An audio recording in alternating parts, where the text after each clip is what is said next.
சிவா.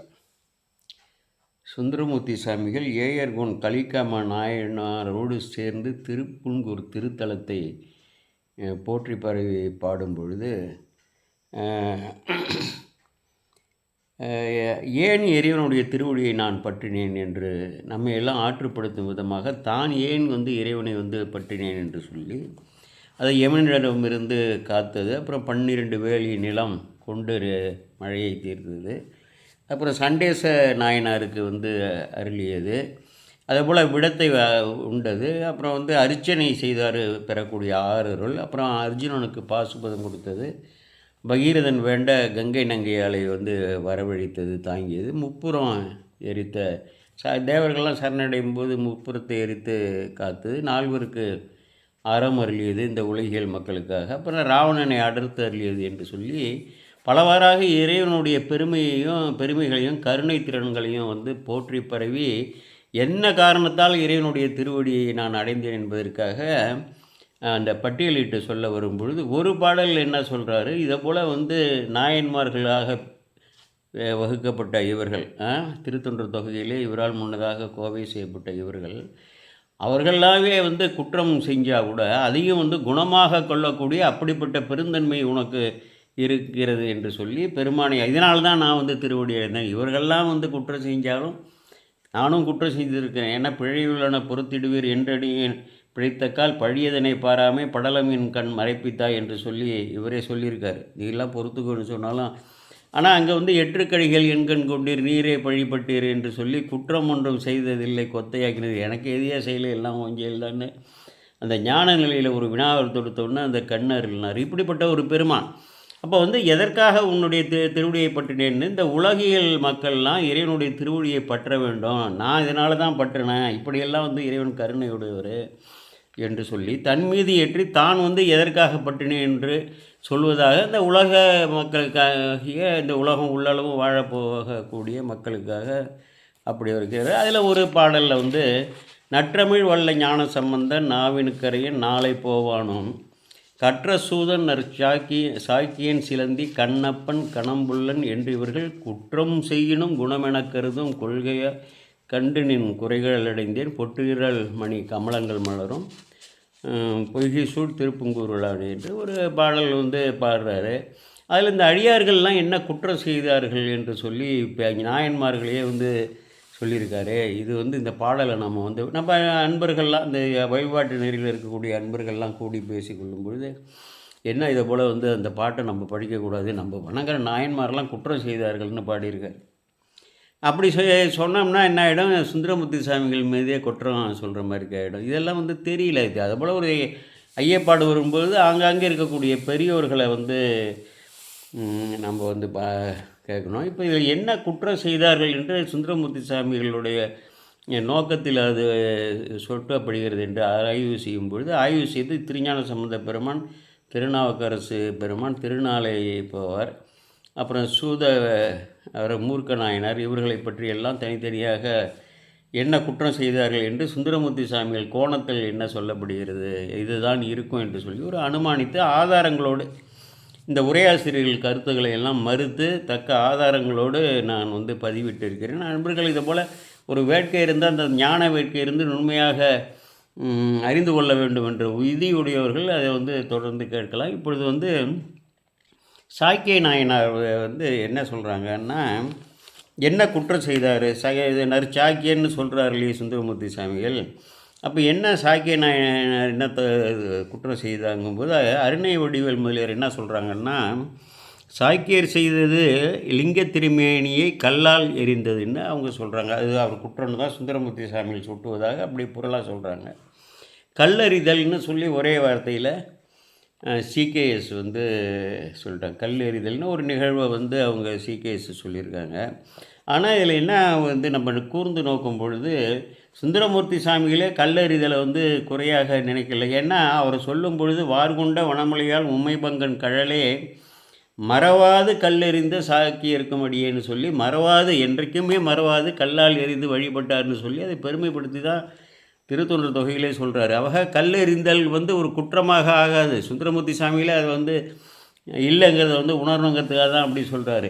இது அப்படியே உள்வாங்கி இந்த சுந்தரமூர்த்தி சுவாமிகள் இந்த கல்லெறிதலை எந்த நோக்கத்தில் வந்து சொல்லியிருக்காரு, பொருள் சொல்லியிருக்காருங்கிற அப்படியே உள்வாங்கி திருத்தொன்று திருவந்தாதிலாம் செம்பொன் திகழ்தரு மேனியில் செங்கல் எரிந்து, செம்பொன் திகழ்தரு மேல்னா செம்பொன் போல இருக்கக்கூடிய பெருமானுடைய திருமேனியில் வந்து கல் எறிந்து அதன் காரணமாக சிவபுரத்து புகழ்தர புக்கவன் என்று சொல்லி அப்படி வந்து போற்றி அந்த கல் எறிந்து தான் போற்றி தான் பண்ணியிருக்காங்க. ஏன்னா அன்பால் ஒரு மலருக்கு இணையாக இந்த கல்லை போடுறாரு. அன்பு வந்து அங்கே நிறைஞ்சு போடணுன்னா கல் மலராகிறது. இவர் எரியும் போது கல்லாக இருக்கும், மலராக தான் வந்து அவர் போடுறாரு. அங்கே போனோடனே மலராக ஆகிடுது. பெருமான் வந்து அதை விரும்புகிறாருன்னு தான் வந்து பாடியிருக்காரு. சேக்கிழாரும் என்ன சொல்லியிருக்காரு, இதை வந்து ஒரு குறையாகவே காணவில்லை. சேக்கிழார் வந்து இந்த கல் எறிந்ததை வந்து அதாவது அவர் பக்கமே நின்று இது குறையே இல்லை என்று சொல்லுவாங்க பார்த்தீங்களா, அப்படிலாம் வந்து சொல்கிறாரு. ஒவ்வொரு நாளும் என்னன்னா இவர் ஒரு நியமத்தை உருவாக்கிறார். இது வந்து தெளிந்துடுறாரு. இது சாக்கியராக இருக்கார், அந்த சாக்கியர் வேடத்திலே இருக்கார், வந்து ஆய்வு செய்கிறாரு, தன்னுடைய சாக்கிய மதத்தையும் ஆய்வு செய்கிறாரு, பிற சமயங்களை ஆய்வு செய்கிறாரு. முடிவாக சைவத்தை தவிர வந்து சிறந்த சமயம் இல்லை என்று உணர்ந்துடுறாரு. பொருள் சிவனேன்னு உணர்ந்துடுறாரு. அப்போ சிவ வழிபாடு செய்ய வேண்டும், தான் வந்து ஒரு லிங்கத்தை பூஜை செய்து விட்டு தான் உணவு உண்ண வேண்டும் என்று ஒரு கொள்கையை எடுத்துக்கிறார். இப்போ அது 9வது பாடலில் சொல்லும்பொழுது, நாள்தோறும் சிவலிங்கம் கண்டு உண்ணும் அது நயந்து, அதை விரும்பி சாமியை வந்து பார்த்துட்டு தான் வந்து நம்ம சாப்பிடணும்னு விரும்பி, மாடுவோர் வெள்ளிடை மண்ணும் சிவலிங்கம் கண்டு, அங்கே பக்கத்துலேயே வந்து ஒரு சிவலிங்கம் இருக்குது, அதை வந்து கண்டு உடனே வந்து மகிழ்ந்து அது என்ன செய்கிறாருன்னா, என்ன செயல் செய்கிறதுன்னே தெரியாமல் ஒரு சிவலிங்கத்தை கண்டு உண்ணொன்று தான் வந்து நயந்து விரும்பினார். ஆனால் அங்கே ஒரு சிவலிங்கத்தை பார்த்த உடனே இவர் அறியாமலே என்ன செய்கிறேன்னே அறியாமலே ஒரு சின்ன ஒரு கல்லான கல்லாலே அடித்தார். ஒரு படம் போட்டிருக்கான், அப்படியே பல்ல கடிச்சிக்கிட்டு கல்லால் எறியுது மாதிரி. இது தெரியாது, ஒரு இடத்துல படம் எல்லோரும் பார்த்துருப்பீங்க, ஓங்கி கல் எறிகிற மாதிரி போட்டிருக்கான். இப்படி வந்து மலரை போடுறது மாதிரி தானே போட்டிருப்பார். அப்போ என்ன பண்ணுறாரு, என்ன செய்கிறோம்னே தெரியாமல் என்ன பண்ணுறாரு, பக்கத்தில் இருந்த ஒரு கல் தூக்கி அது மேலே போடுறாரு. அங்கே பூவெல்லாம் இல்லை, அதை போல் ஒரு சூழல் வச்சுக்கலாம். அப்போ என்ன ஆகிடுதுன்னா அவருக்கு அதே போல் அதுக்கு உதாரணம் எழுதியிருக்காரு. நம்ம குழந்தைகள் வந்து தகப்பன்கிட்ட வந்து சின்ன ஏதாவது இப்படி செஞ்சால் கூட எப்படி மகிழ்வாரோ அப்படின்னு சொல்லி சேக்கிழார் அதை வந்து சொல்கிறார். அது குற்றமாக இருந்தால் அவர் சொல்ல மாட்டார். உரையாசிரியர்கள் ஏன் அப்படி சொல்லியிருக்காங்கன்னு நமக்கு தெரியல. அதே போல் பிறகும் அங்கே வராரு 11வது பாடலில், அன்று போய் பிற்றைனால் அந்நீதிக்கு அணையுங்கால். அதை போல் வந்து கல் எறிந்துட்டு போய் நம்ம சாப்பிடணுன்னு அப்படி அணையும் பொழுது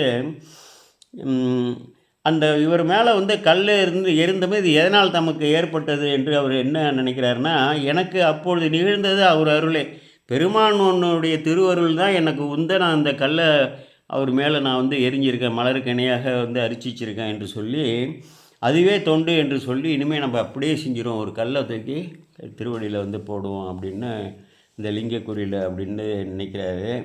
இப்போ இதில் வந்து இதை கூட உதாரணமாக சொல்கிறார். எப்படி வந்து கண்ணப்ப நாயனார் வந்து அங்கே பூஜை செய்தாரோ அதை வந்து உதாரணமாக சொல்லி சேக்கிழார் வந்து அதே போல் அன்பு தான் இதுவும் அன்பு அதுவும் அன்புன்னு சொல்லி இந்த கல் இருந்து குற்றமே இல்லைன்னு சேக்கிழார் நிரூபணம் பண்ணிகிட்டே வராரு. நன்றாக வந்து புரிந்து கொள்ள வேண்டும். அப்போ கடைசியாக என்ன ஆகிடுதுன்னா, முடியும் பொழுதே ஆதியார் தம்மைனாலும் கல்லெறிந்து வழிபட்டதால் அணுகப்பட்ட என்று சொல்லி அதை வந்து சிறப்புப்படுத்தி தான் சொல்கிறாரு. கோதில் சீர் திருத்தொண்டர் அப்படின்னு சொல்லி கல்லால் எறிந்து வழிபட்டது குற்றமல்ல, அப்படிப்பட்ட குற்றமே இல்லாத திருத்தொண்டர் கண்ட குறிப்பினை அவருக்கு நல்கும் சோதியார் அறிதல் என்று யாருக்கு தெரியும்னு சொல்லி கடைசியாக முடிக்கிறார். பெருமானுக்கு அவர் கல்லெறிந்து வழிபட்டார். அவருடைய அன்பத்தை கண்ணப்பன் அன்பு வந்து யார் அறிவார், அந்த காலத்தை யார் அறிவார், மற்ற ஆறு அறியும் அன்பது என்று சொல்கிறது போல் சாக்கிய நாயனார் பெருமான் மீது, ஏன்னா பெருமான் தான் பொருள் சிவன்னு உணர்ந்துட்டார். எல்லாமே பொய், புறப்புற சமய கொள்கைகள்லாம் வந்து பொய் என்று உணர்ந்துட்டார். ஆனால் என்ன ஆகிடுதுன்னா, அப்படிப்பட்ட ஒரு அன்பால் எறிகிறாருங்கும்போது இந்த கல் எறிந்தது குற்றமே இல்லை என்று சொல்ல அதை போற்றி வேறு செய்திருக்காங்க. ஆனால் உரையாசிரியர்கள் என்ன செய்கிறாங்க, கல்லால் எறிந்தது தான் குற்றம் என்று 2 பேருமே அப்படி தான் எழுதியிருக்காங்க. அது இறைவனுடைய திருவுருள்னு வைத்துக்கொள்ளலாம். சரி, என்ன தான் வந்து இவர் வந்து குற்றம் அப்படின்னா ஒன்றுமே இல்லை. ரொம்ப சிந்திக்க எதுவுமே கிடைக்கல. ஆனால் ஒன்று கிடைத்தது, அந்த துவராடை எழுந்திருக்காங்கள்ல, இவர் வந்து கற்றவர். கண்ணப்பர் வந்து எந்த அடிப்படை வந்து கல்லாமலே கலைஞானம் கற்கப்பட்டவர். இந்த உலகியல் பாசஞானம்லாம் கற்கலை. இவர் உலகியல் பாசஞானம்லாம் கற்றவர். அவர் அன்பே பிழம்பாக வந்து இறைவனை வந்து அடைந்தார். முற்பிறவியோட நிலையிலிருந்து மேலே போனார். இங்கே இவருடைய நிலை என்னன்னா, இவர் எல்லாமே முற்ற உணர்ந்தவர். இவருடைய கல்விகளை உணர்ந்தவர். சாக்கிய நூல்களை முழுவதுமாக படித்திருக்கிறார். அங்கே இருந்த புறப்புற சமய நூல்கள், கொள்கைகள் எல்லாவற்றையும் முற்றும் உணர்ந்து, சைவ நெறியை வந்து உணர்ந்து, இதே போல் எந்த நெறியுமே இல்லை என்று சொல்லி பொருள் சிவம் என்று வந்து உணர்ந்து, அதனால் இங்கே வந்தவர். ஆனால் வந்தவர் என்ன செஞ்சுருக்கணும்னா, அந்த திருவேடத்தை வந்து அவர் துறந்திருக்கணும். அதை வந்து துறவாமல் எந்நிலையில் நின்றாலும் எக்கோலம் கொண்டாலும் மன்னிய சீர் சங்கரன் தால் மறவாமை பொருள் என்று சொல்லி அந்த துண்ணிய வேடம் தன்னை துறவாமைங்கிறத என்ன நிகழ்வோ சேக்கிழார் சொல்கிறார். அதை வந்து போற்றி சொல்லலை. அதை வந்து என்ன சொல்கிறாருன்னா, துண்ணிய வேடம் தன்னை துறவாதே தூய சிவம் தன்னை மிகவும் அன்பினால் மறவாமை தள்ளி நிற்பார்னு சொல்லி சொல்கிறாரு.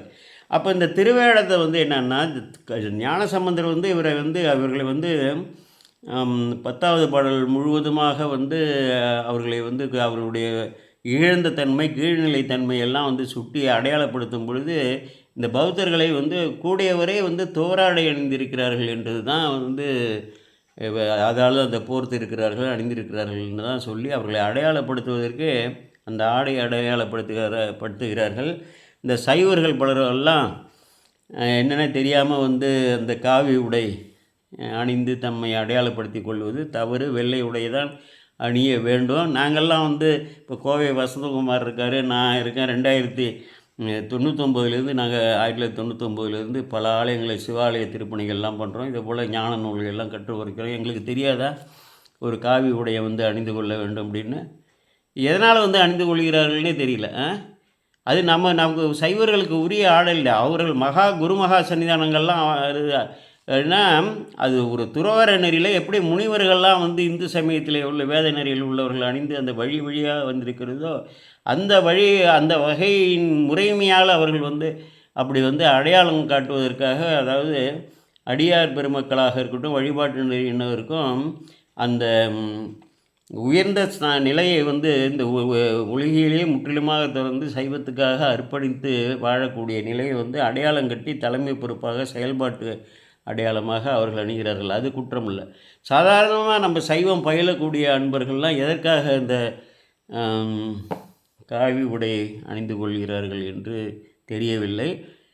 கோவை வசந்தகுமாராக இருக்கட்டும், நம்ம அன்பர்கள் பலராக இருக்கட்டும், நாங்களாக இருக்கட்டும், நம்ம வந்து அணியக்கூடாது, நமக்கு வெள்ளை உடை தான் நமக்கு உள்ளது என்று சொல்லி அதை அணிந்து வரும். ஏன்னா பெருமானே பல இடங்களில் வெள்ளாடை அணிந்து தான் வந்திருக்கிறாரு. இப்போ வந்து என்னன்னா, இவர் இந்த ஆடையை அந்த இப்போ துறக்கலை பாருங்கள். இப்போ என்னென்னா வேறு மதத்துக்கு மாறிடுறானுங்க. இப்போ அதுதான் நடக்குது பாருங்கள். வேற்று மதத்துக்கு மாறிடுறான். அவங்க எதுக்காக மாறுறானோ, என்னத்துக்காக மாறுறானோ, இல்லை வந்து கொள்கையை வந்து இது சரியில்லைன்னு என்னத்துக்காக மாறுறானோ அதெல்லாம் பிரச்சனை இல்லை. மாறி தொலைஞ்சிட்டு போயிட வேண்டியதானே அந்த சமயத்துக்கு. நீ எதுக்கு வந்து இந்த இதிலேயே இருந்துகிட்டு இருக்கிற? இந்து சமயம்னு இந்துன்னு போட்டுக்கிற, இந்த சைவம்னு போட்டுக்கிற, ஏதோ ஒன்று போட்டுக்கிட்டு இருக்கிற. ஆக இவர் வந்து தெளிவாக பொருள் சிவன்னு உணர்ந்துட்டார். இது தவிர எதுவுமே இல்லைன்னு உணர்ந்தவர் ஏன் அந்த உடையை வந்து மாற்றாமல் இருந்தார்? அதை தான் வந்து குற்றம் என்று நாம் எடுத்துக்கொள்ளலாமே ஒழிய, கல்லால் எரிந்து வழிபட்டது வந்து அன்பின் பார்ப்பட்டது. அவரை பொறுத்து அது வந்து ஒரு மலர். அது இறைவன் திருவருள் தான் நமக்கு அப்படிப்பட்ட எண்ணத்தை உற்பத்தி வித்தது என்று முழுவதுமாக நம்பி அதை வந்து செயல்படுறாரு. அந்த அன்பை பெருமான் ஏற்றுக்கொள்கிறார். அதை எப்படி வந்து கல்லால் எறிந்ததை வந்து இவர்கள்லாம் உரையாசிரியர்கள் தவறுன்னு சொல்வதை எடுத்துக்கொள்ள முடியும்?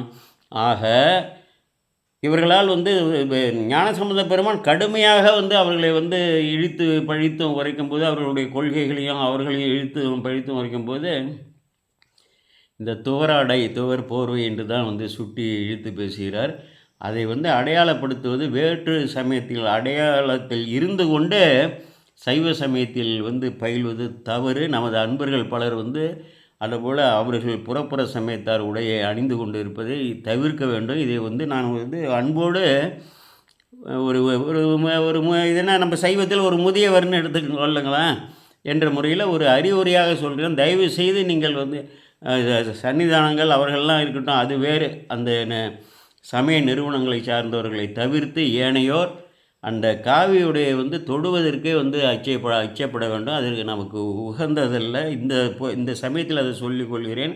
இங்கே சுந்தரமூர்த்தி சாமிகள் குற்றம் என்று வந்து அவரை வந்து இதை தவிர வேறு எதையும் கருதி இருக்க முடியாது. ஏனென்றால் அவரே கல்லெறிந்ததை வந்து போற்றி தான் அங்கே சொல்கிறாரு. அதனால் அவர் குற்றம் செய்யணும்ன்று சொன்னது. அந்த சமயத்திலேருந்து நீ வெளியில் வந்தவுடனே உன்னுடைய அடையாளத்தை வந்து மாற்றி இருக்க வேண்டும். அது வந்து தவறு என்று தான் சொல்லியிருக்கிறார் என்று நினைக்கிறேன். அன்பர்கள் மாற்று கருத்து இருந்தால் சொல்லுங்கள். நான் சொன்னதே சரி என்று சொல்லக்கூடிய வழக்கம் எனக்கு இல்லை.